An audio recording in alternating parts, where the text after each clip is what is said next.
Internet peeps, and welcome to another edition of Big Trouble in Little Podcast, episode 111. I'm Joe Dubs. I'm Andy. Zach.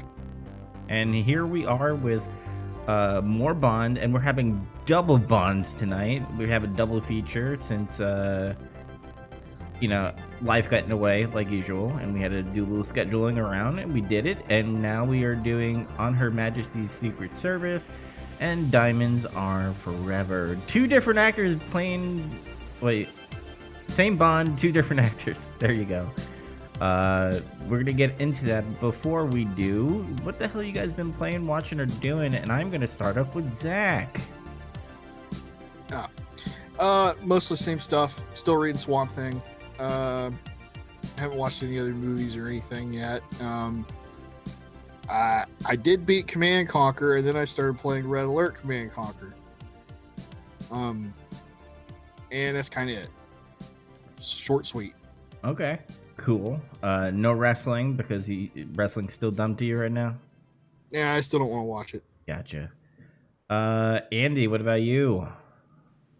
I didn't have a lot of time the last week, but I did get in the mail something I pre-ordered a long time ago. It's every volume of the Akira manga in hardback, so I kind of started reading that a little bit.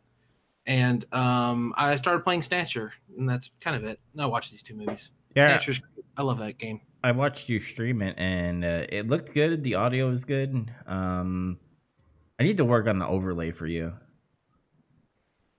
I like simple. I mean, if you give me something cool, I'll use it 100%. But I used to try to have a bunch of graphics and all kinds of stuff, and eventually I was like, picture of the game and text that say things. I'm done. Oh, I know. I would do the same thing for you, but I don't know. My graphic design in me are just I need some cool text or something not colorful, but something simple for you. Only if you want to. Comic Sans. Impact. He's in the impact zone, brother. Me, I watched these two Bond movies. Was messing around with my TV. I don't know if it's my TV having problems or my consoles having problems. So here's the problem. The textures are rendering slower than usual. And when I mean slower than usual, because usually the textures are nice within either 2 to 3 seconds. Now it takes about 10 to 15 to possibly 30 seconds. And is it Xbox or PlayStation? Both. And that's the thing. That I was like, first it was my Xbox, and I was like, all right, why is this Xbox One X is the powerful system out of the Pro? Why is it doing this? So then I went to my PS4, and it's doing the same thing. And I'm just like, is it the TV? And my brother's like, that doesn't make any sense. The textures wouldn't, load slow on your TV. It would be coming from your consoles. He's like, maybe it's your internet or something. I'm like, I don't know. But it made me think, and I was like, man, am I going to have to buy a new TV?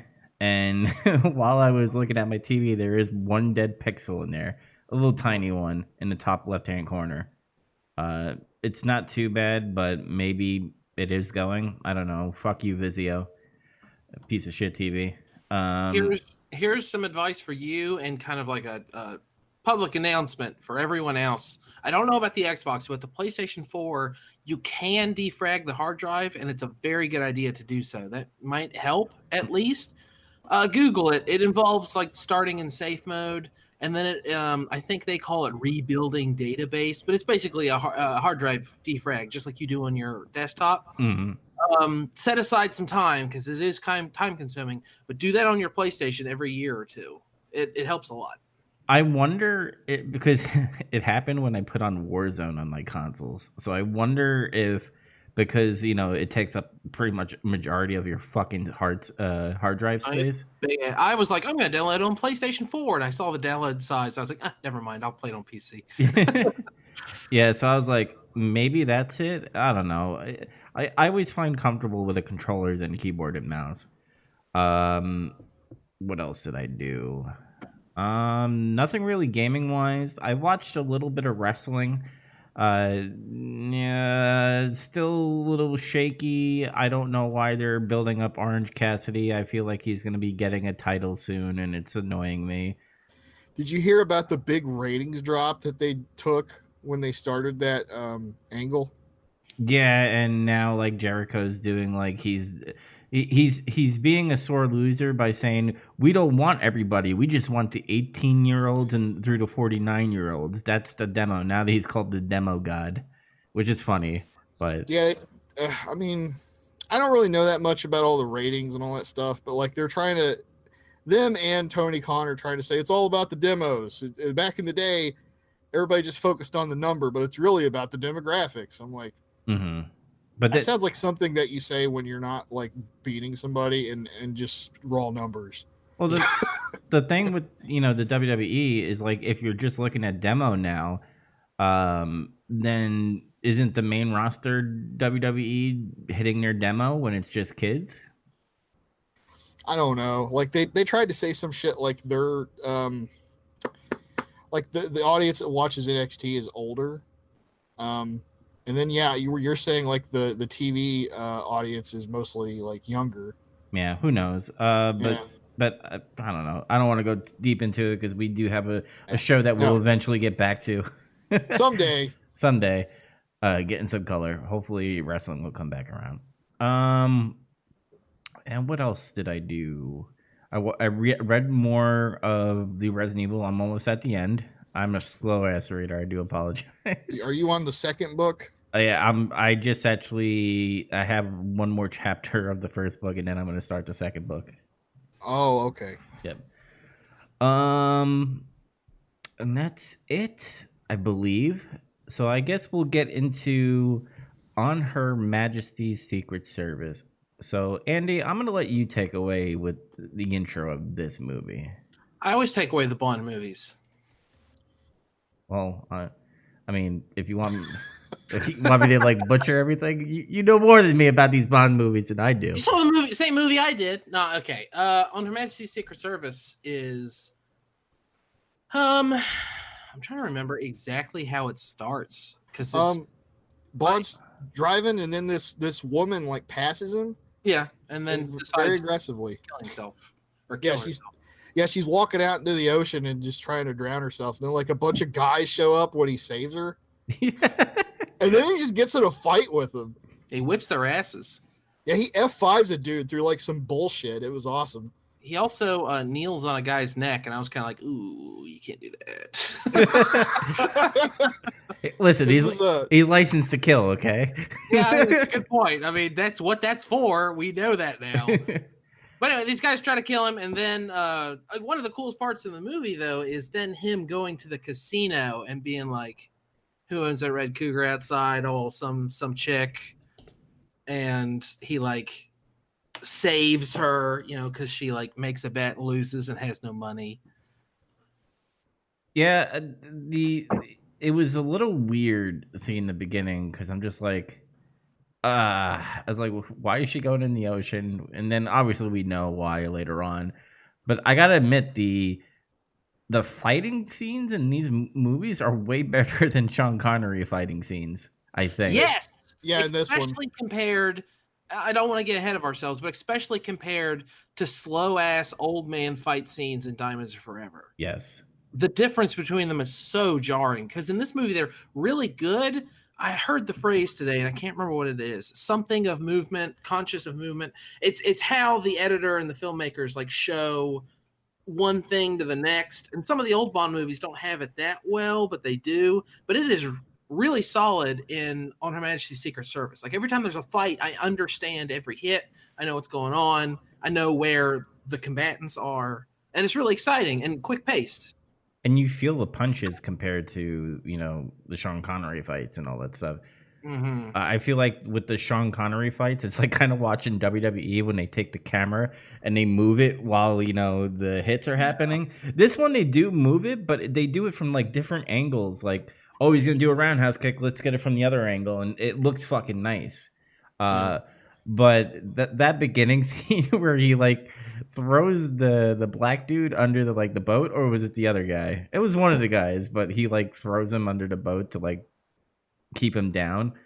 And then what was her plan when she was moving the car, up the hill? Was that just to give her time to get away? Well, yeah, she took his car to drive back up to her car. So not only did that get her to her car quicker, but it made it so he couldn't pursue her. Mm-hmm. So double win. And then he looks in the camera and says, "This never happened to the other The other fellow." guy, yeah, I fucking love that line. They're like, "Look, we're just gonna acknowledge it right off the bat, okay?" Yeah, I kind of do like that they, nod to that. Be like, hey, it's not Sean Connery anymore. It's me for one for one movie, but it's me.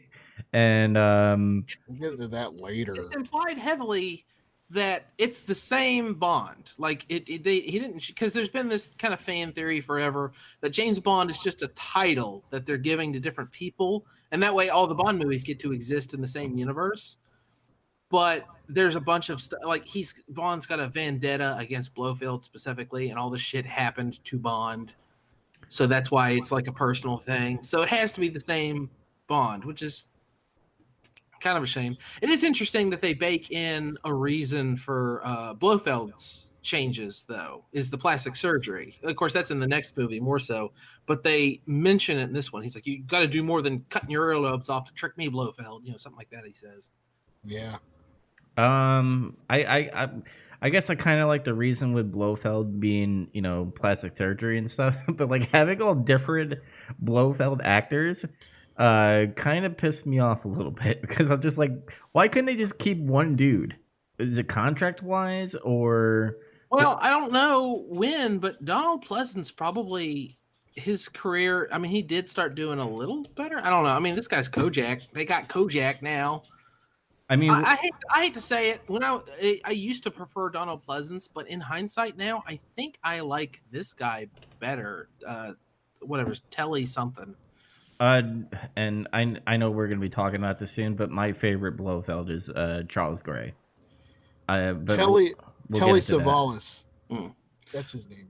But yeah, when I see him, I immediately see. I mean, he's Kojak, obviously, but he was also in both Kelly's Heroes and The Dirty Dozen. So I always think about all that stuff when I'm seeing him. He feels more like a boss, like a guy that would be head of an organization. Like he feels like he has authority and shit.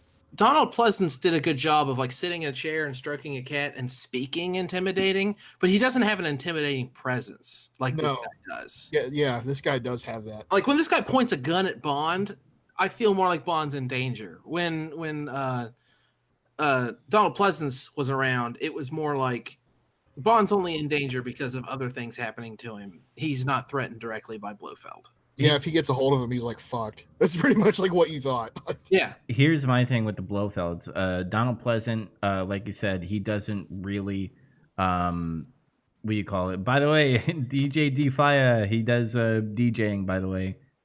Check him out. Link your stuff in the chat, and we'll have people follow you. But back to Blofeld. Donald Pleasant, he was just more intimidating with his talk, and when he's getting chased by Bond, he's more of a creep, not a creep, but a heel character. He just goes away. He doesn't do anything. Charles Gray, at least he did something, but still he tried to like leave again. And the third guy on Her Majesty Secret Service, he actually does work. Like he joins in on the ski chase scene and all that stuff. Like and that's what I like about him. But I still like Charles Gray more, which I will talk about when we get to Diamonds Are Forever. But I like that he does work where he's like, let's go get Bond all together. What did you guys think about Tracy? Yeah, that's what I want to talk about next too. I mean, the woman that he's saving all the time is Tracy, and she turns out to be the daughter of like a crime magnate. Like he's a super powerful. I think he's Spanish, right? Mm-hmm. He's Italian. It's Spanish or Italian, whichever one it is. He has a crime syndicate that spans Europe, but he has a bunch of like legitimate stuff too. And the guy comes to Bond and he's like, look, I know you fucked my daughter. It's okay. I'm not angry. Honestly, I kind of like it because that's what she needs. She needs someone to like rein her in and make her fall in love, and then offers Bond $1 million to do it, or £1 million or whatever he says. I can't remember. I think it was £1 million. Yeah. And Bond is like, that sounds ridiculous. Lazenby's Bond. What I like about him compared to Connery, because Connery is like, he takes the woman and like, shags her and all that stuff. But like Lazenby, he has to work for it. Like in the beginning, like, oh, this doesn't happen to the other guy. And then he's like a different persona when he's at Blofeld's place, where he kind of is like, has to be this feminine, I guess. What kind of scientist is he or something like that? Genealogist? Yeah. Genealogist. Yeah. Like he says, I don't like women, but then he has to like, he's like getting, door numbers and shit, and like meet me in my room, and then he has to like break out and be like, I'm Bond, I have to have sex and all that. The character he's playing is, I guess, supposed to be gay, because they're like, oh, I didn't think you were interested in women. Oh, I'm usually not, but you're not the regular woman. That's like the line he uses twice to good effect. Because he's playing, what's a guy, Hillenby, right? He's like an effeminate weirdo, and he's all in his books and stuff. Yeah. But that's interesting too, because Bond spends like a third of the movie in character as this other guy, which I kind of thought showcased Lazenby being a good actor, even more so. Connery got to do that some, but not to this extent. Mm-hmm. Connery's a great actor too, obviously. But man, I would have liked to see Lazenby do more. Hilary Bray, that was his name. I don't want to jump around, but Zach, what do you have to say about this film so far? I wasn't real sure how I was going to react to this one. I tried not to read ahead or anything about these movies when I go to watch them. I go into each one of these like totally blind, basically. Good. But like I was pretty surprised by it, actually, because I was a little. Oh, go ahead. Just real quick, just in case anyone's listening or anything, we always go into spoilers on these, and usually it's not a big deal. This movie came out in 60 something, 69. 69. So it's a long time ago. But this movie has a really interesting moment in it that has not been spoiled by like the cultural zeitgeist. There isn't like Rosebud, I see dead people, fucking Luke, I'm your father. There's a moment that's really surprising like that in this, but it hasn't been lampooned to death. Yeah. So you can watch this movie and have some genuine surprise by something that happens in it. Yeah. So just fair warning: if you have any interest in watching this movie, don't let us spoil it for you. By all means, go watch it. Yeah, and then come back and then listen to us talk about it. Yeah. Yeah, I was like, I actually kind of liked Lazenby. He was different enough from Connery. I was a little worried like that. Oh, this guy's not Connery. I'm starting to get nervous because I like Connery. That's what everyone else said. Yeah, I thought he did a good job though, and it's kind of funny because after I watched the movie, I went and read about it afterwards, and apparently, like reception back then was like a lot of people thought Lazenby wasn't really a good actor. Yeah, and he was kind of lame, and what else? I guess people were mostly just bummed it wasn't Connery. Yeah. The meta to this movie is incredibly interesting. Like, not only is there that stuff, like the box office stuff, critical reception stuff, but the overall kind of mystery about why Lazenby didn't stick with the role. Like, it was partially that, but it was also supposedly, the story goes, his agent talked him out of doing it because he said, oh, it's the summer of love. No one cares about hoity-toity secret agents anymore. The kids want like action movies, and Jesus Christ, Easy Rider had come out, and like everyone was like, oh, that's the future. Easy Rider's the future. We're not gonna make fucking Bond movies anymore. Yeah, like he tried to sell him on this whole like counterculture shit, and pretty much said like Bond's a relic of the 60s, man. We're moving into the 70s. It's gonna be a more like a awakened era, man. And besides that, Lazenby had apparently at the time got a little too big for his britches during the production. He kind of felt like, oh, I'm a movie star now. I'm an actor. I'll do what I want. He basically was saying like, I don't even look at scripts first. First, I want to find out who the director is, then all this other stuff. Then I'll look at the script, and then I'll just do whatever I want to do. Yeah. Okay. Much to a lot of people's like chagrin and surprise. I gotta ask though, what was the reason for Sean Connery not doing his next film? Is it because of his hate for the director? No, he's just sick of doing it. Yeah, he just don't want to do it anymore. He's no fun. From what I read, like I think he was more aggravated with like how it changed public's perception of him. I don't want to say he really felt like he was being typecast, but it just bothered him that was all people knew him for. And it like people he'd be out in the street and be like, look, it's James Bond. That would apparently piss him off. This will remain a constant theme until present day with every actor who would go on to play James Bond. All of them are always like, I don't want to do this anymore. Oh, but it's so popular. I don't want to get typecast. I don't want to be the Bond guy forever. Here's $1 billion. I guess I'll be Bond one more time. I mean, what else do you see Pierce Brosnan being besides James Bond instead of that? I mean, yeah, he was Bond when I was a kid, you know? Listen, he was Remington Steele before James Bond, okay? Yeah, I know. Yeah, but he was that guy in that Volcano movie, right? Volcano. That's true. Yeah, so that's all I remember is him from that and James Bond.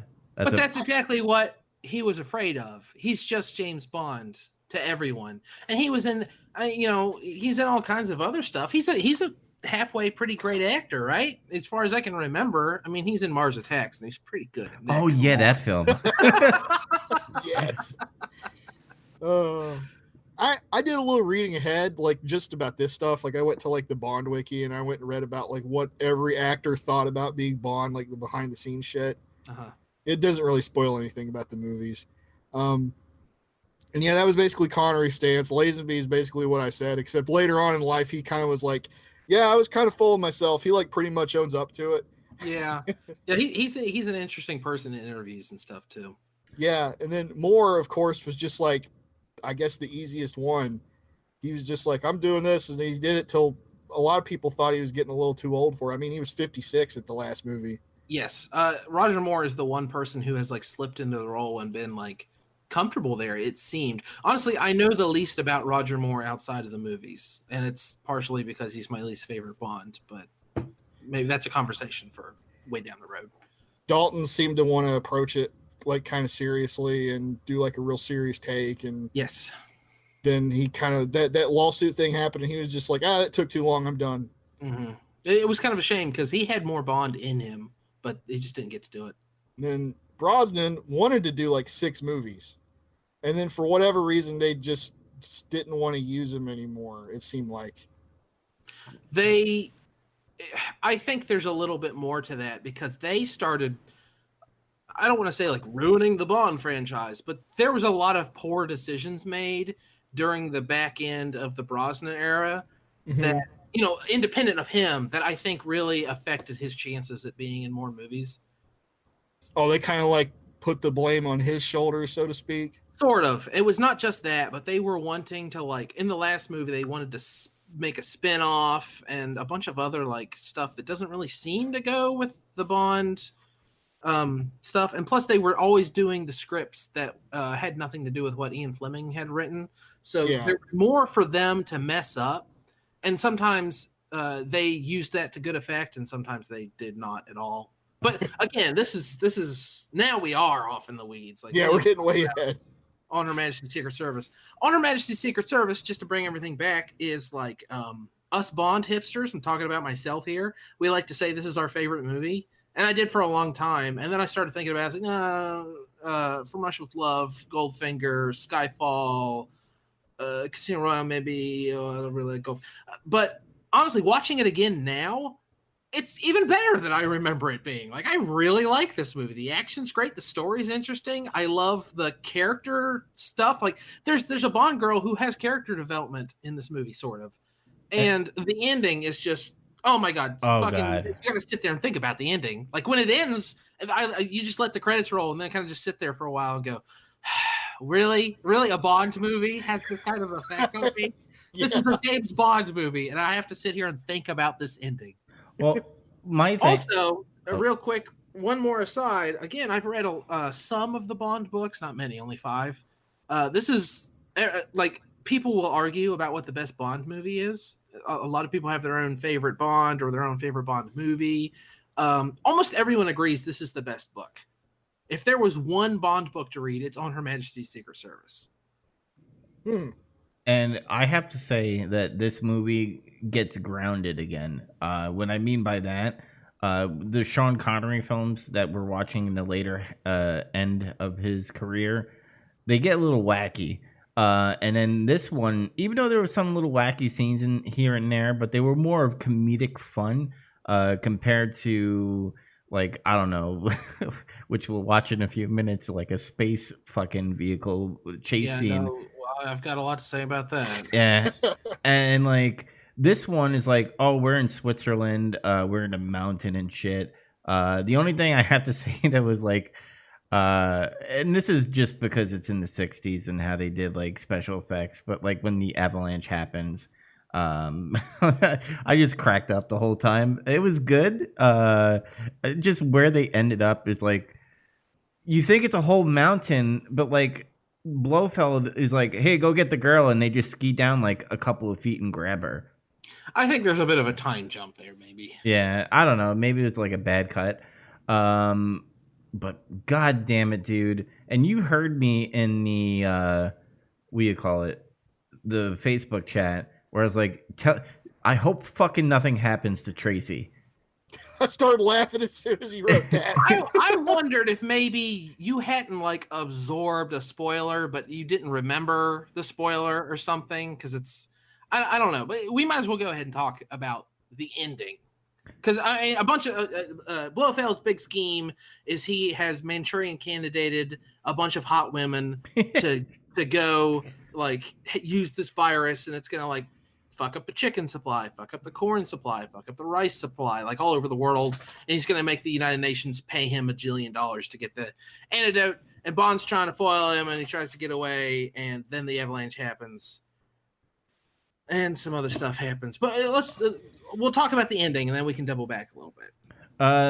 Bond falls in love. And as James Bond, you never fall in love because you have to, you're a fucking spy.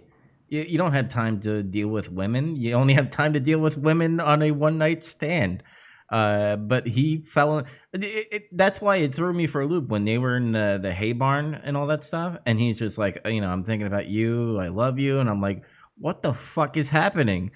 Well, she's such like, not to be like a woman about this, but she's such a good like match for him. Like he's like trying to get away, and then she's just like there coincidentally, and then later it's revealed like, oh, my father told me where you were, and I came here to like be near you and maybe see you or whatever.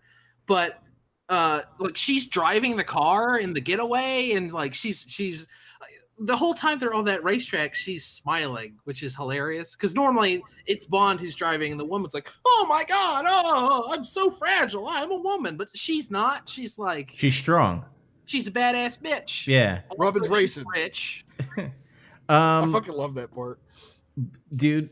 Probably one of the best chase scenes that we've seen so far out of all the Bond movies, I think. With them going through like the fucking snow and then going into the racetrack. Yeah, and that whole part is tense too. Yeah, because they set up the fact that they've captured Bond. Like they captured him. He's lost to Blofeld in a way, and this is like Blofeld's home turf, and like the snow just makes it even scarier because it just doesn't seem like that car should be able to handle in that snow, obviously. But that's okay, fine, whatever. Yeah, and then like the poor fucking Mini Cooper race car drivers are just like, what the fuck is happening? Am I winning? And then all of a sudden getting smashed by these cars. And by the way, I do love when their car flips and like gets engulfed in flames, but then it cuts again and then they like escape. But then it explodes and that one guy still gets torched. Oh man. But to go back to the ending again, where he falls in love with Tracy, And he actually does fall in love, because at the end the father's like, okay, here's the money, and he's like, nah, I don't need this for real though. I actually do. I do want to do this. So he gives back the envelope. and that's when I knew, like when he gave the envelope, and then when they had to pull off to the side of the road because some kids, talk trash about their flowers on their fucking car. And I'm just like, oh no, this is where it happens. And then I just see that slow car drive, and I'm like, fuck, it's gonna happen. And then you just see the gunshots, and I'm not gonna lie, dude. My neighbors probably heard me. I screamed so fucking loud. No, get the fuck out. And I was genuinely surprised. Like, I didn't read anything about this movie. I was just like, holy fuck, dude. Sad. And just how it ended. And when the cop came and he was just like, the cop didn't even say anything, but he's like, oh, everything's fine. Everything's fine. They just needed someone for him to deliver lines to. And then it's like, it's so unlike a Bond movie because the stuff he says is like so sad. Mm-hmm. Yeah. Oh man, I gotta say, yeah, it swerved me for real, because the point where I thought, oh, she's gonna get got, was like during that whole siege of like the compound, like right before the ending, because she's gonna get shot, right? Like there's a bunch of fucking crossfire and there's crazy shit going on everywhere. It's like she's gonna get shot by accident. Another thing about why she's such a good match for Bond, she fights a henchman and wins. In that scene. She's gonna get cut him with a fucking bottle and shit. Yeah. There it is. That whole Crusader scene where they came with the fucking helicopters, fucking awesome. By the way, after seeing Sean Connery's helicopter chase scene with his little fucking helicopter thing, and then seeing this, I prefer this more than that. Way better. They tried to redo it in the next movie too because it was so badass. But oh my god, I love this movie. Are we even ranking this with the Sean Connery one, or are we just making this an honorable mention? I mean, it's kind of like it goes against what we wanted to do. Like, I had to talk you guys into even watching this movie because it doesn't have there's no Connery in it. So I mean, it kind of stands on its own. If one day down the road we rank all the Bond movies, which would be incredibly hard, we will. We can bring it back in. I want to too, but we can bring it back in. But we probably shouldn't rank it with the Connery stuff. No. Again, he's just Lazenby is better at stunts than Connery, but Connery still has a couple edges on him. Connery still has a little bit more charm in a way. I don't know, a lot more. Yeah, so Lazenby doesn't have it all, but he's such a good Bond. I would have, and there's a lot of people overlook this movie because they're like, oh, Lazenby, he's the bad Bond, but I don't know where that reputation came from, but people have been saying it for years and years and years. I remember they would do the for holidays, Spike used to show Bond movies all day long for like Thanksgiving and stuff. They would skip this movie. They wouldn't even air it because people thought it was bad. Like, give it a shot. Watch it. This is like one of the best ones. Mm-hmm. It's also official. Fucking Never Say Never Again is not even in my damn box set. Right. Yeah, Never Say Never Again. It's not. It's its own fucking outside the Bond timeline thing. Yeah. So go watch this movie, please. Yeah. One more thing I want to bring up. The bobsled chase scene was good too. Yeah.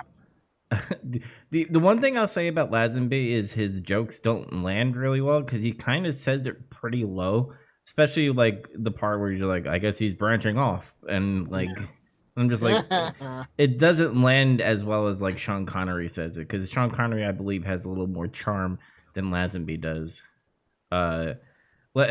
And I do love that there was conflict between James Bond and M, because M was like, you're off this case. And he's like, am I not good enough? Why are you taking me off? He's like, fuck you, I'm going to quit. And he starts to quit. And then obviously Moneypenny, smooths it over. Yeah, it does it like a 2-week leave kind of thing. There's a one-liner in this movie that gets buried, just like that one. There's another one that gets buried. it's easy to miss, but when they're skiing and the one guy falls and gets into the snowblower, Bond goes, "You had a lot of guts." I fucking laughed at that one. I was like, yeah. I did too. I laugh out loud. Oh my god, so morbid. And then there's just like red fucking snow shit coming out of that. I was a bit surprised at that one. That's kind of gory. Yeah, kind of is. Oh, and who's the blonde hair guy? Was he just like Bond's like buddy, like agent or something? I guess he was just shadowing him, like kind of off, giving him assistance. Yeah, he worked for Drax or whatever the guy's name is. Oh, okay. Oh, did he? I thought he was part of MI6. No, remember when Bond breaks into that office and he needs to crack that safe?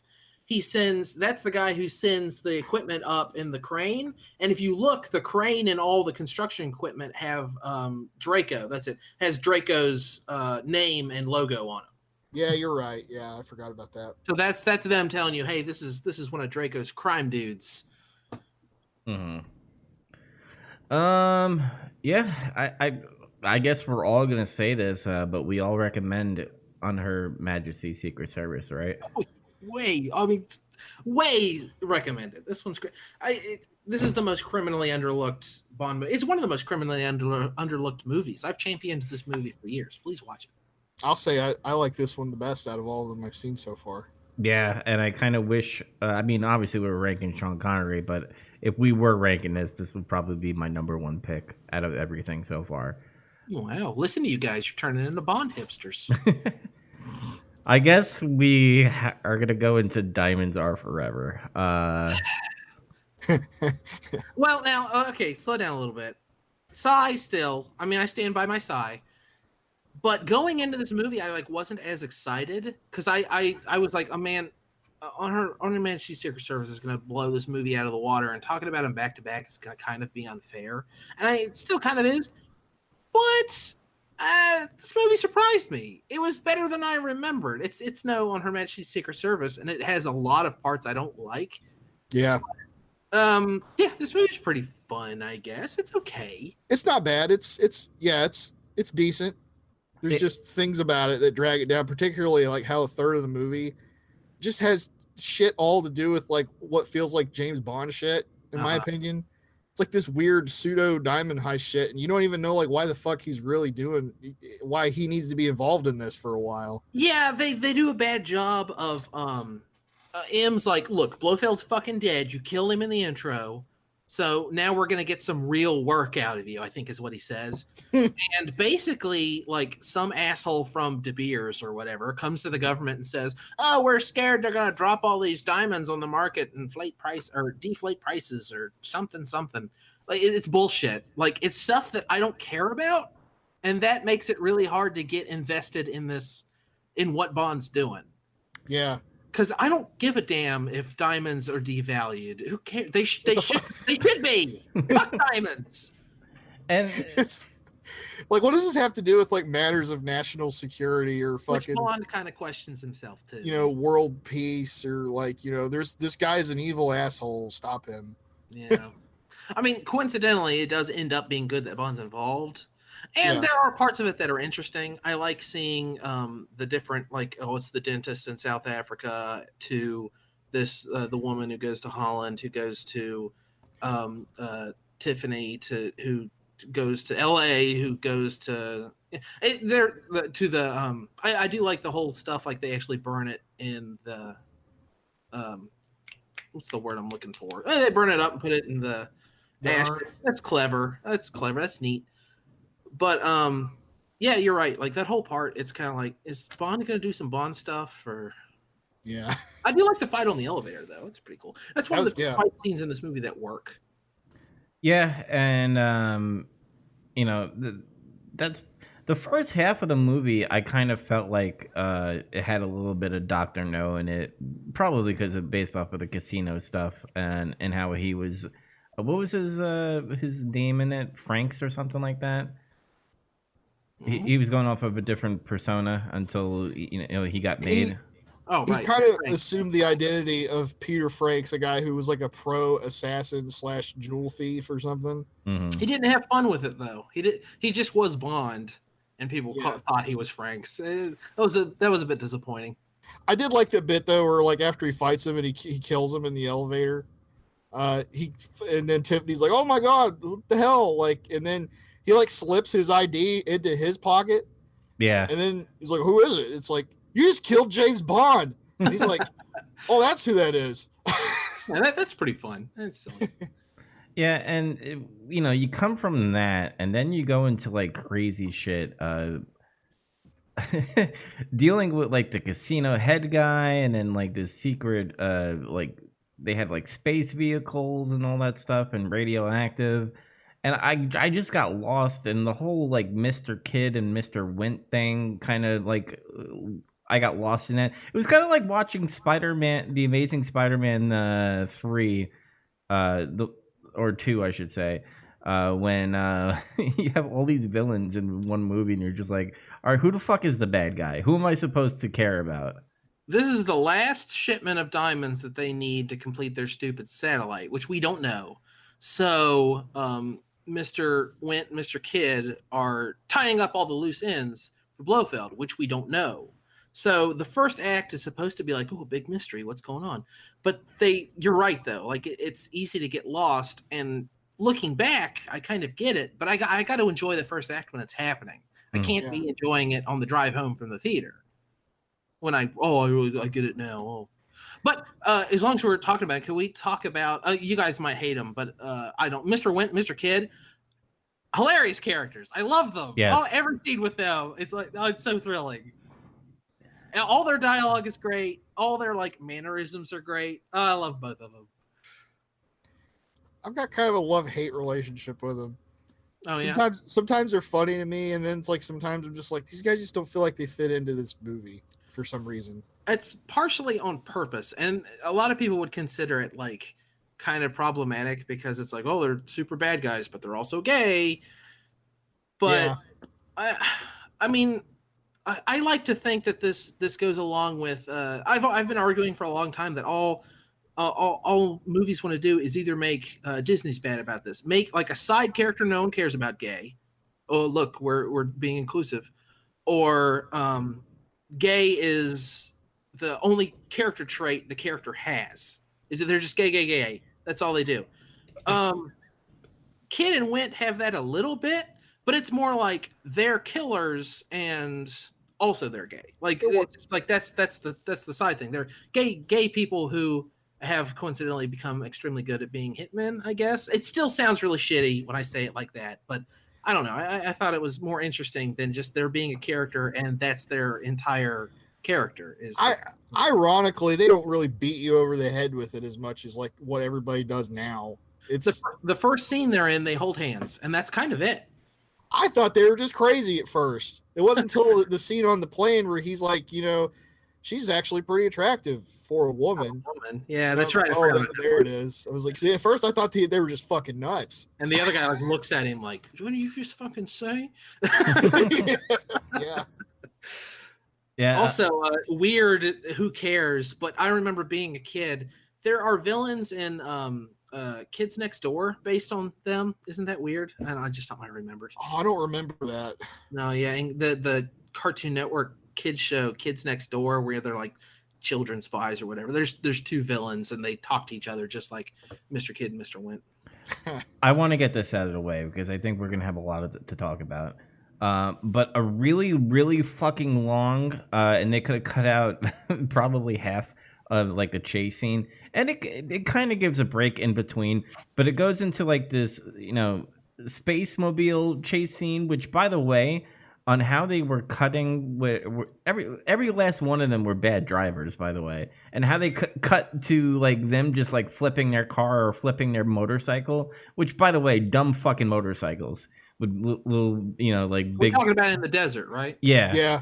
Okay, because there's a chase scene in Vegas that's actually okay with the cops. Yeah. But yeah, let's talk about the desert one. It's awful and I hate it. There, we're done. Well, no. It branches off of that because after Bond like gets off the motorcycle, which by the way I love how he just like tosses that thing and then gets into Tiffany's car. Then it's like they go to Vegas, and then I think it's at the gas station when they go into the van, or is that a little bit before?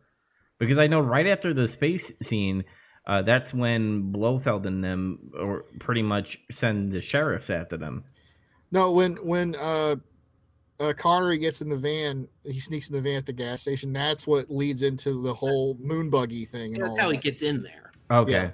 But like, it's fun when he's walking around. I like the hey, I'm from Section G. I'm here to check your radiation shield. He's like, get out of here, and he leaves. And then the actual guy comes in. Hey, I'm from Section G. I'm here to check your security shields. And they're like, what? That's the kind of humor I do like in a Bond movie. That works. Yeah. But then he steals a moon buggy and drives around the Nevada desert. I fucking hate that scene. God damn it. That's probably my least favorite scene from any Sean Connery Bond movie. It's so stupid. I'm so confused about like what it was they were doing, like too. Like he just filming the moon landing. I have no idea. Were they faking the moon landing there, and that's what that was? Like that. Maybe that it's supposed to be a reference to that urban, because this is 1971. We had landed on the moon just 2 years ago. mm-hmm. Yeah. So I don't know. Like it's a joke. Like, oh, this is where they filmed the moon landing. Which, if so, it seems really out of place in a Bond movie. Well, Did they have conspiracies 2 years after that we didn't land on the moon? Probably. I mean, there's been conspiracies since what's the saying? The first conspiracy was hatched when there was a third caveman. They hatched a conspiracy against whatever. What's that from? That's from. I don't know. But like the Vegas car scene, like I actually enjoyed, and then it got goofy when they went into the parking lot, which again. Okay, in its defense, I want to defend that scene. It is a little goofy because of the way it's framed and the way it's shot, but it is practical. Yes. Not only is it practically shot, but everything that happens in that scene is believable. Like, that could actually happen. Yeah, and that's why I said, like, the moon buggy chase scene, like, every time they cut to the bad guys, they flip their car on purpose. I actually started laughing when that was going on because it was like, yeah, they shittily like rolls his fucking car and the fenders fly off and everything. Just like, what the hell? They're crashing on purpose. This whole movie has a problem with all of the action being like slow. Like a lot of the fight scenes are like, I'm punching you. Oh, I'm an old man now. Oh, Sean Connery's too old to do this shit. And a lot of the car chase scenes are like, They knew that speeding it up looked bad because we talked about that in an older episode where they speed up the footage so it looks like the cars are going faster than they were. Mm. Yeah. By this point, movie-going audiences were like, man, that looks terrible. Stop doing that. So they just did all the stunts slower. And it looks bad too. Not as bad, but it is kind of like they just like flipped that car. Like it doesn't look exciting. It just looks stupid. It makes the cops look dumb.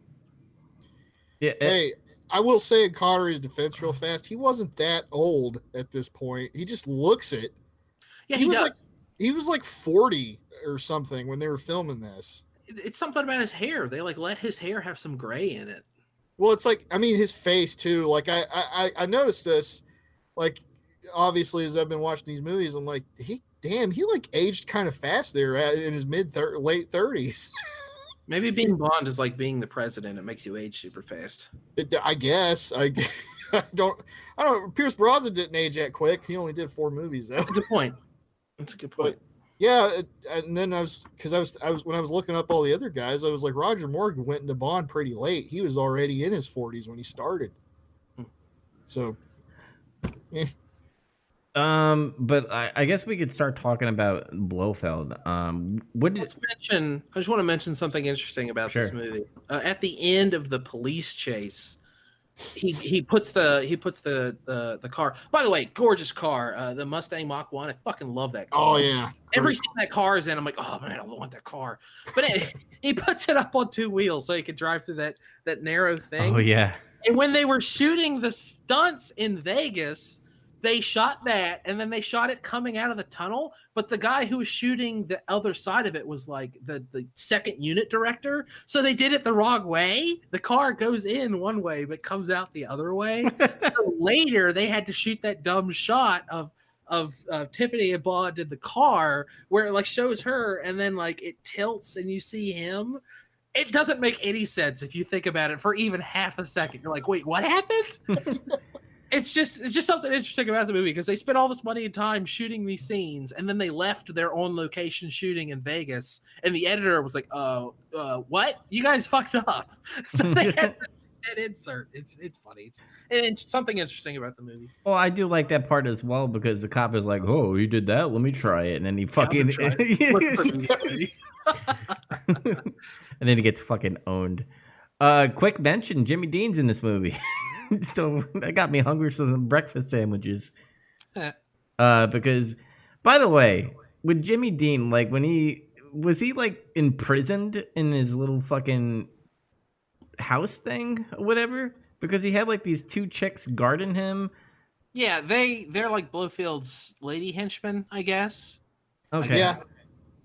Because I was waiting the whole time because he's like, I'm just saying his actor. I'm Jimmy Dean, and what do you mean? What happened to my saddle? What did it look like? I thought he was playing dumb the whole fucking time, and I'm like, oh, he's eccentric. Yeah. You guys get it, right? He's Howard Hughes. Is the character. The character is just Howard Hughes. They just took the mythos of Howard Hughes and just plopped it into a Bond movie because that's what Howard Hughes did. He lived in a penthouse above a hotel in Vegas and became like a recluse and a weirdo. There's that part. I'm skipping ahead a little bit. There's that part where Bond finds his house and then fights the women, and then that guy Saxby or whatever that I guess worked for him.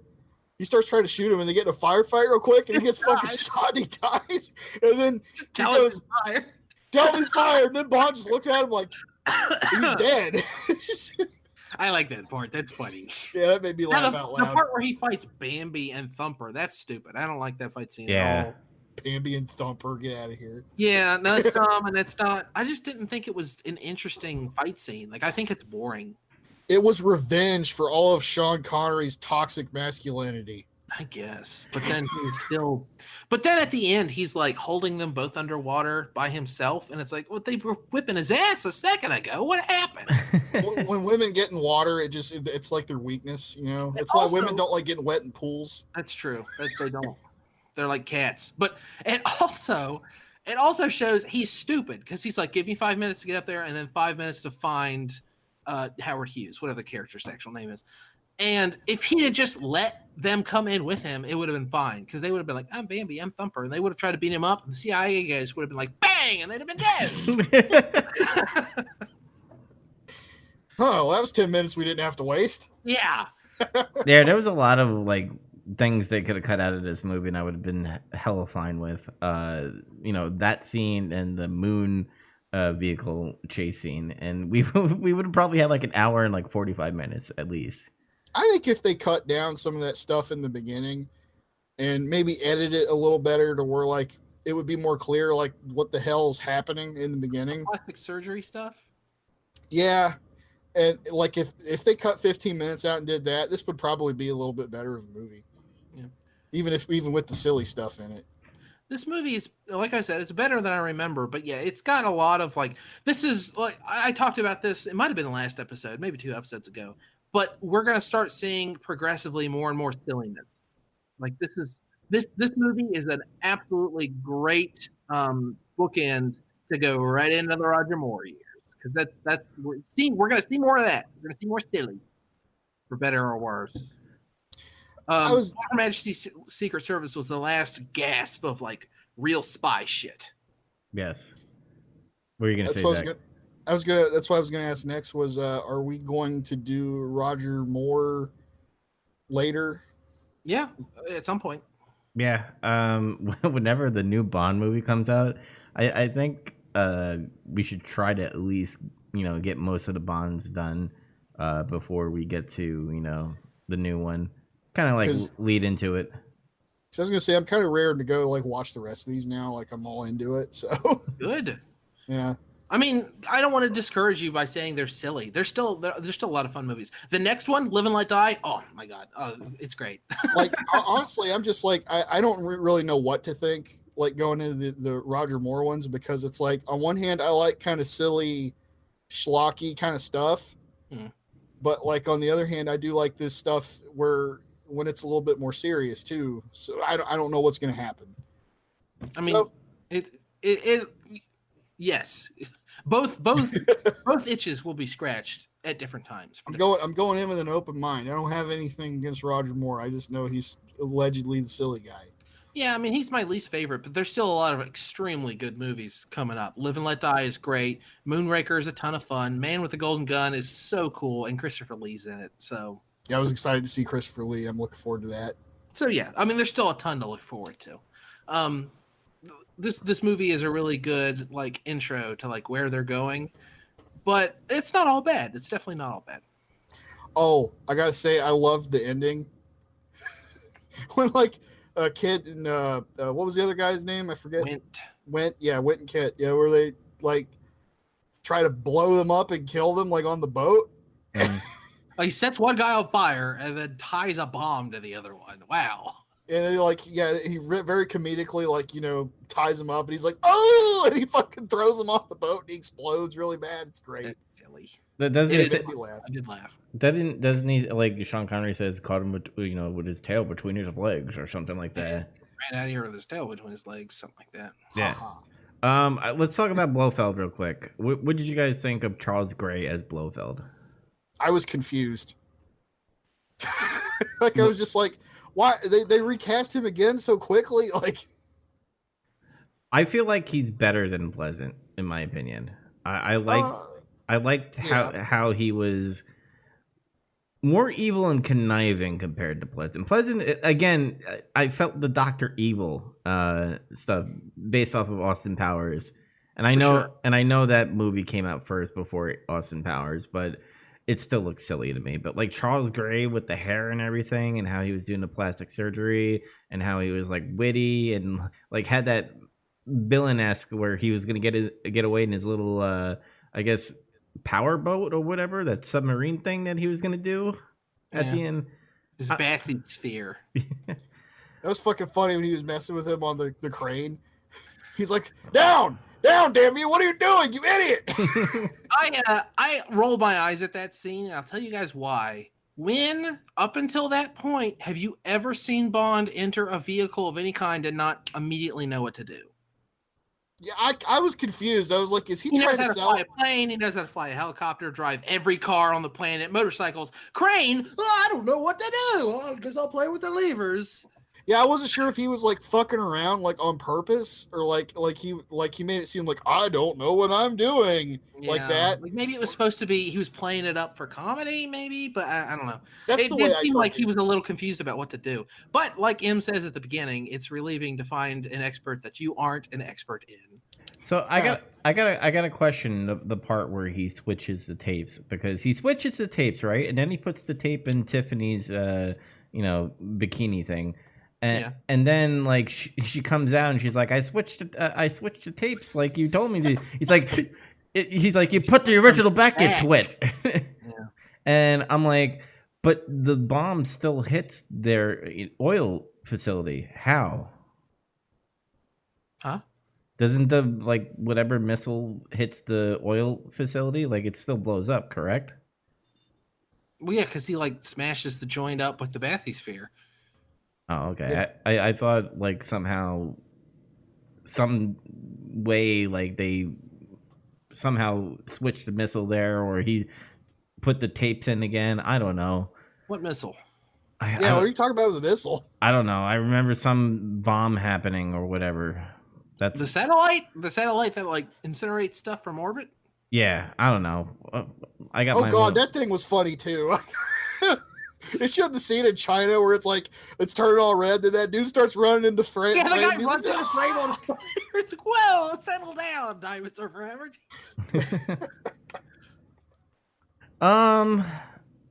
I do also think it's funny that the United States, like they find out that satellite's up there and they've lost control of it, and they're like, fuck it, nuke it, get the nukes ready. That's what they go to.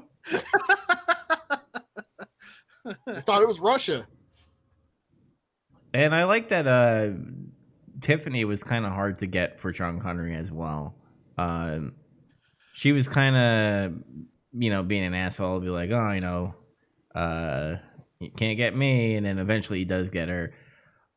Which, by the way, the other chick, at the casino. What was her name? Plenty O'Toole. Is that her? Plenty O'Toole. Yeah. Must have been named after your father. But I love when the henchman My like name's Plenty. Sure you are. he throws her out of the window and he's like, "Nice shot." He's like, "I didn't know a pool was down there." I didn't know there was a pool down there. He was fucking pissed. But that scene was pretty cool as well. Any final thoughts before we say recommend or not? No. Blindsided me. I know there's probably more to say about this movie, but I think we got the gist of it. It definitely has its moments. Mm-hmm. I'll say the last half kind of got a wacky doodle and all that stuff, but there are some parts that I do recommend, so I'll give it a recommendation. Yeah, sure. If to me, the rest of the Connery movies were good, even like the kind of silly, You Only Live Twice. Mm-hmm. Yeah. But like this was like it's still good, but it's like this was the end. This felt like where you exit out on. It's good. It's good. Still recommend. Also, it has a really good theme. I like the theme to this movie. Forever. But okay, what is the next movie, Andy, that we're gonna see? It's the final Sean Connery movie, right? Oh yeah, I kind of forgot about that. Never Say Never Again. Never. And then Maybe you can say never now because they tied up the rights to all these movies. so remember to watch that movie and then come back, and we're also going to be ranking all the Sean Connery movies, and then we'll be announcing what the next ranking that we'll be doing. I know we already talked about it, but I'll save it for next week to announce it. But yeah, never say never, and come back here and we'll talk about it. All right, let's get to some not news that matter to us, but I kind of want to bring up this topic. So I was listening to a podcast talking about like Death Stranding and stuff, and because it came out on PC 2 days ago, and they were just like, it looks beautiful, but the gameplay is just, the gameplay. It's walking, you stealth around these BTs, you do some, unique stuff, but it's not. It seems like Hideo Kojima, his open worlds is like one big tech demo.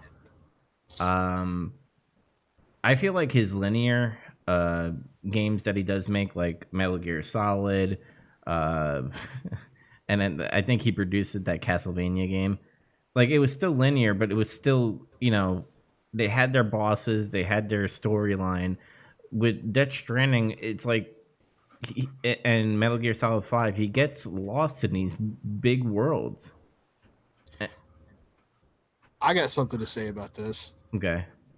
So, this isn't the first time, like, I think I've ever talked about this subject with people, but I feel like Japanese game developers don't really understand how or why open world games are popular or successful.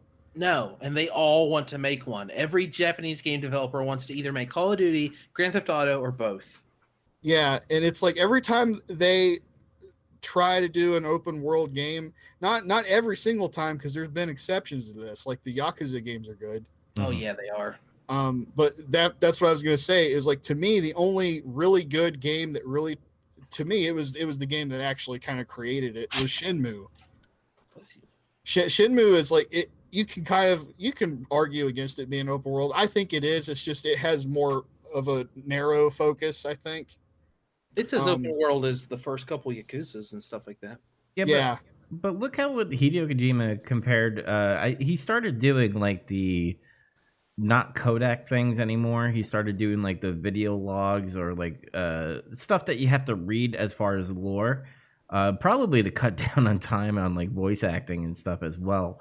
But like the linear games, you're getting more of the story and like it being fed to you. I feel like with the Peace Walker, I think, and Metal Gear Solid 5 and Death Stranding, you have to go away from the main game and go into these logs to find out like, what this person is doing. And I feel like that hurts him a lot. Have you It guys does. ever heard the term feature creep feature creep when applied to game development? No, I don't think I No. have. It's a term like in the industry that they use. It's the best way to describe what happened to Duke Nukem Forever, and that is they had a game and they kept being like, oh, we should add a monster truck. Oh, we should add remote controlled cars. Oh, we should add hot babes. We should add a new gun. We should add you can interact with the pinball machine. With the you can piss in the urinal. You can draw on the chalkboard. That's feature creep because every time, oh, now you got to go back and program all the shit, and that system that you programmed has to play nice with all the other systems. You need to design art assets. You need to have all this new stuff. Oh, we did that. Let's do that. Well, okay, we'll do that, and then eventually, feature creep has made it so that your game's not done because it has all these untied up bugs and loopholes. Oh, we got to push the date back, but it's okay. It's going to be even better now because we added all this shit. Okay, but you know what else we could add? We could add a boat. We could add a helicopter. We could add all this other stuff. We could make Duke's dick bigger. Oh yeah, that takes more time. We got to design art assets. We got to do all this other shit. Kojima doesn't do feature creep. He does something which I've never heard said before. I think he is a victim to story creep. Like it's always like, oh, but this can tie into that. Oh, I read this book about physics. It's kind of like this. Oh, this thing DARPA was experimenting in the 80s with psychic warfare. That's tied in too. That's going to be tied in too. And Naomi's going to talk about this, and this other shit's going to happen. And this character from that other game. Oh, I'm going to make a reference to Police Knots here. It keeps going and going and going. And now all these characters have to have like interpersonal relationships with all these other characters. You have to explain where they came from. He needs to write all these codec logs about the beach and about the afterlife and about the stranding and about the bullshit and all this other stuff. And it's just right. And I think that's what's happening to him all the time. He's always like thinking of new ways. Oh, this story would be even better if I did this. And it's kind of like I sympathize with him in a way, like as like a DM in Dungeons and Dragons, you kind of do that too. You want, oh, this links into that. That's clever. Look how clever I am. Oh, just jerking yourself off all over your notes. But I think that's what's happening. And I think that was a big part of the problem. Obviously, Konami was problem numero uno, but a big part of the problem with Metal Gear Solid 5 is it didn't get finished, and everyone knows. All you have to do is beat that game to immediately know, man, this game isn't done. Mm-hmm. It was because he kept wanting to add more stuff. Oh, Psycho Mantis, we got him involved. Oh, Liquid's here. Oh, we need to write all this other stuff. Oh, okay, there's 2 locations now. Oh, he wanted to have a 3rd location. We're supposed to go back to where you were in Ground Zeroes. Got to write all that stuff. Got to write all this stuff about the Americans in Cuba or wherever it was. You got all this extra story stuff and all this. Oh, Quiet. Oh, she breathes through her skin. Okay, we're gonna write her backstory and all this other stupid bullshit. This helicopter. Oh, it's a philanthropist. Oh, yeah. It's actually based on old the first man to walk upright. Oh, we're gonna explain that for no fucking reason. I can Wikipedia stuff, Kojima. You don't need to explain to me what Sahelanthropus is. Well, that's the thing. You look at Metal Gear Solid 1 and Metal Gear Solid 2, the ones on PlayStation, and you're just like, wow. You could tell the lore based off of the Kodak and what he written in those movies, those games, and you're just like, I feel the lore from this. But like when you look at Metal Gear Solid 5, like you said, everything is getting added. You have to explain this, you have to explain that, and then you have to go into these audio logs to find out that the guy Skullhead or whatever his fucking name was went to go see Major Zero, and I would rather see that scene of him visiting Major Zero and killing Major Zero rather than hearing about it. They don't have time to do that. Story creep. Yeah, they'd still be working on Metal Gear Solid 5 right now.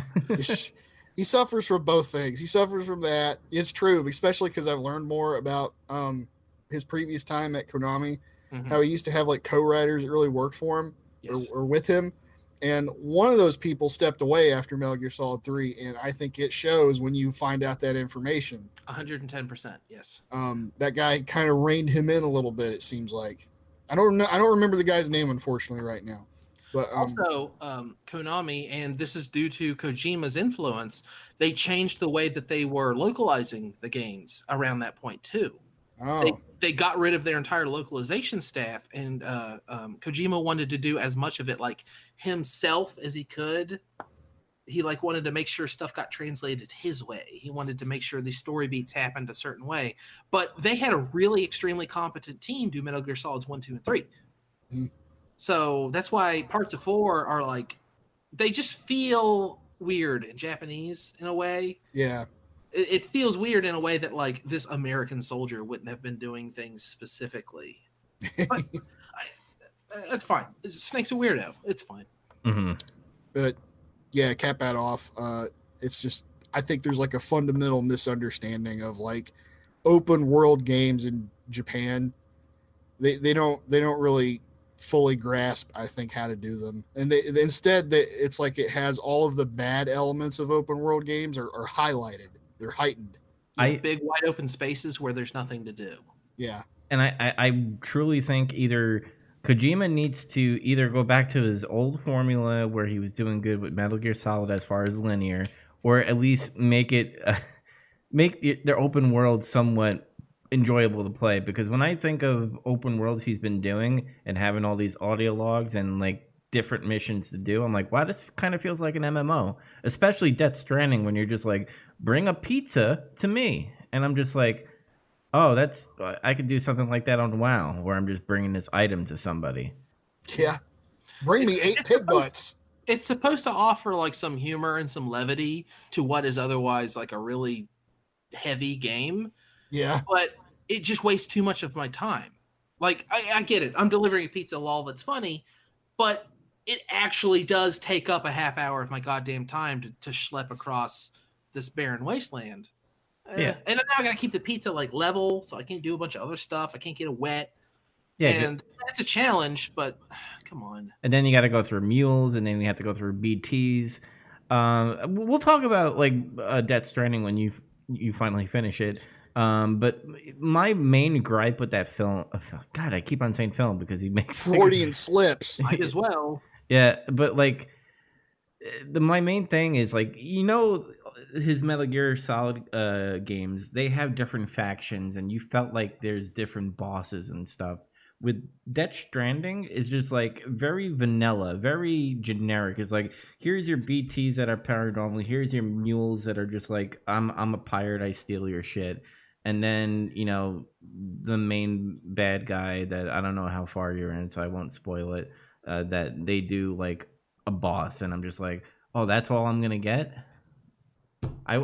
This is not Kojima in any way, and Metal Gear Solid 5 kind of preludes what Death Stranding is going to be. He's more of, I have to have the open world and have to have that like Last of Us kind of, boss scenes. They're more scenes than actual bosses, if that makes any sense.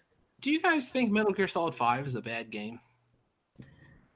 Gameplay is fine. It's very fun to play, but like the story is all shit, and I don't like the whole episodic bullshit. That's another thing Kojima needs to stop doing, is stop making everything like an episode and credits and shit. It's stupid. It's mixed. It's just like Metal Gear Solid 4 for me. Like, I always complained about how Metal Gear Solid 4 had way too many cutscenes. And just stuff where you weren't able to play the game. When you were able to play the game, it was honestly great. But the problem was it stole control from you way too much to make you watch cutscenes that were anywhere from 20 minutes to an hour. Mm-hmm. And that's way too long for a game. And then it's like he heard all that, and then he swung that pendulum in the total opposite direction. And instead, now there's no story in Metal Gear Solid 5 almost. It's all like just bullshit, insular, like auxiliary bullshit that in audio entries you have to like fucking listen to. That's lame. Yeah, there's only a few big story beats in Metal Gear Solid 5. The beginning, the stuff with the vocal parasite where you got to go in there and put down your dudes. The middle of the game and the end of the game, I guess, is kind of the way I would put it. Contrary to that, though, like I really like Metal Gear Solid 5, but it's almost solely from a gameplay perspective. I think the game is just genuinely fun. I really like just running around and capturing dudes. I like the idea of the challenge of not killing them. I want to tranquilize them and then capture them. The story, like for what there was, I did enjoy it, and I feel like the whole game just like blue balled me though for like the big story beats that I'm used to from Metal Gear. Yeah. But I tend to attribute that more to Konami than Kojima, just because they cut the game so short. But again, probably that story creep thing I was talking about. He wanted to do a bunch of stuff, then like, no, put the game out. Man. Yeah, who knows really what actually happened? I don't think we'll ever really find out. So Maybe if we do like how they do the Snyder cut for the Justice League, maybe if we do the Kojima cut, Konami will listen. I don't think so. I mean, I still believe that what we got is his vision insofar as what they had made, he cobbled into a game. Because the second half of it is just redoing the old missions. No, that's a cop out. These were supposed to be all new missions that led up to a next big story beat. Besides the stuff with Liquid and Psycho Mantis stealing Sahelanthropus from Mother Base or whatever. And that's how it ends. It's just like so stupid. It's like, hold on, somebody banging, and anybody knocking? I don't know. Maybe that's outside. Never mind. Whatever. But is there a ghost? Maybe. But Metal Gear Solid 5 upset me. Like, I was happy with the gameplay, and Metal Gear Solid 5 is really when you start to see where Kojima is like, I like this music. I'm gonna put this music in here, and like you see every reference of like whatever Kojima likes in this game. Yeah, it's like obnoxious, but I find it endearing. Like, I feel like it's a child coming to me and telling me about his favorite music. I don't know. I still like it. Part of it is that the soundtrack, the music that he chose for Metal Gear Solid 5 is so genuinely shit I like. Yeah. So, less so in Death Stranding, but Death Stranding did teach me, like, I did learn a bunch of stuff that I ended up liking. I don't like it beginning to end, but they're okay. I like them.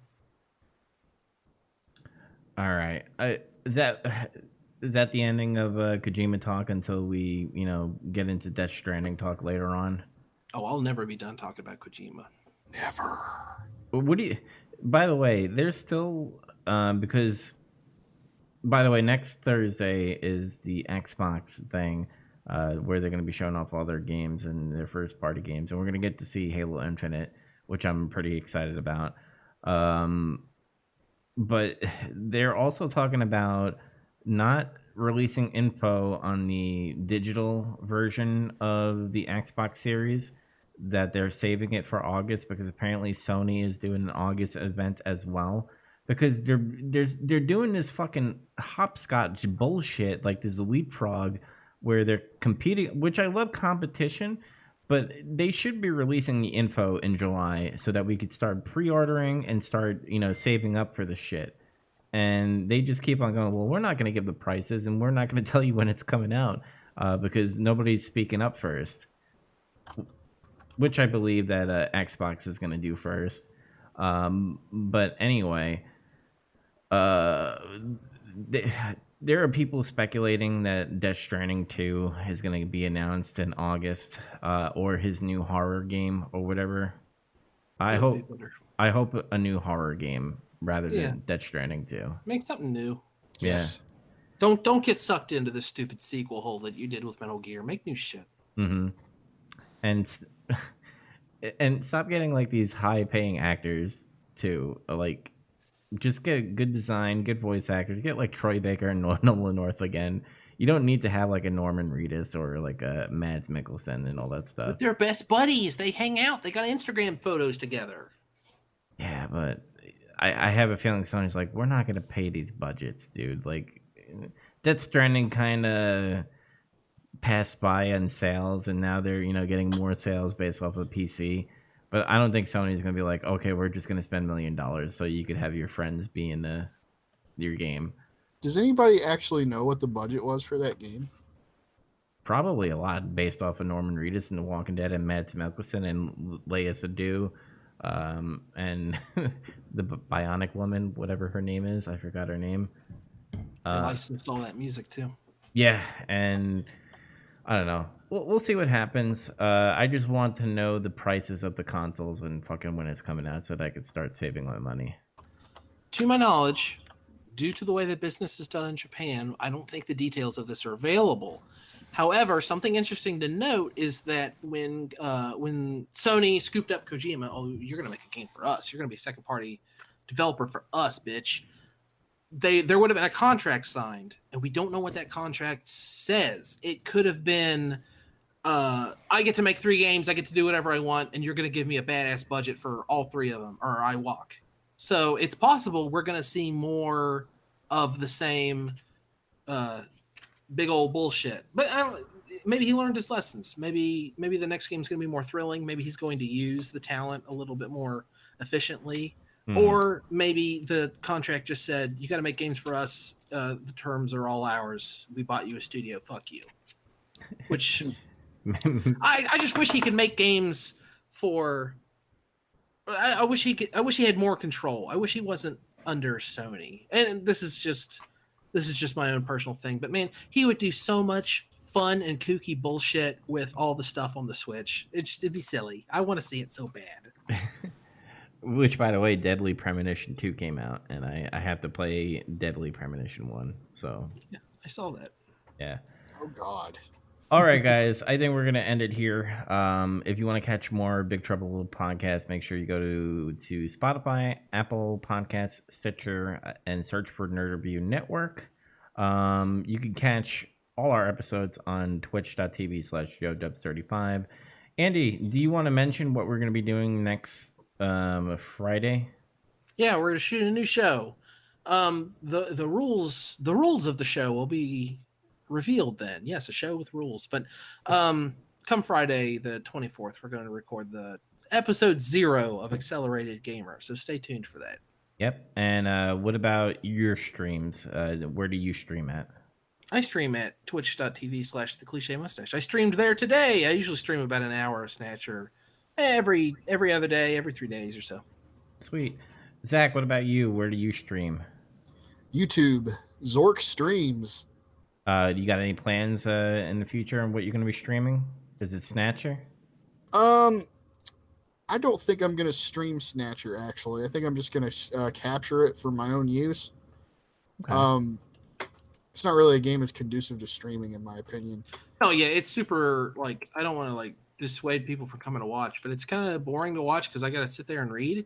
Hey, but the soundtrack kicks ass, so, stop by for that. Yeah, play it yourself. It's very easy to do. But I'll probably stream some Resident Evil stuff soon-ish for footage for us to use in our future projects and whatever. Sweet. And just whatever other game I feel like was yeah, this I can stream this. There's no real rhyme or reason to it right now. Yeah, and if you're wondering what I'm going to be streaming on my channel, when we do release our games for Accelerated Gamer, I'll be streaming most of my games on there and just, trying to get them points. But remember, next Friday, the 24th, is when we're going to explain the rules and the games that we're going to be playing. So until next time, everybody, see you next week. Peace. Thanks for listening. Bye.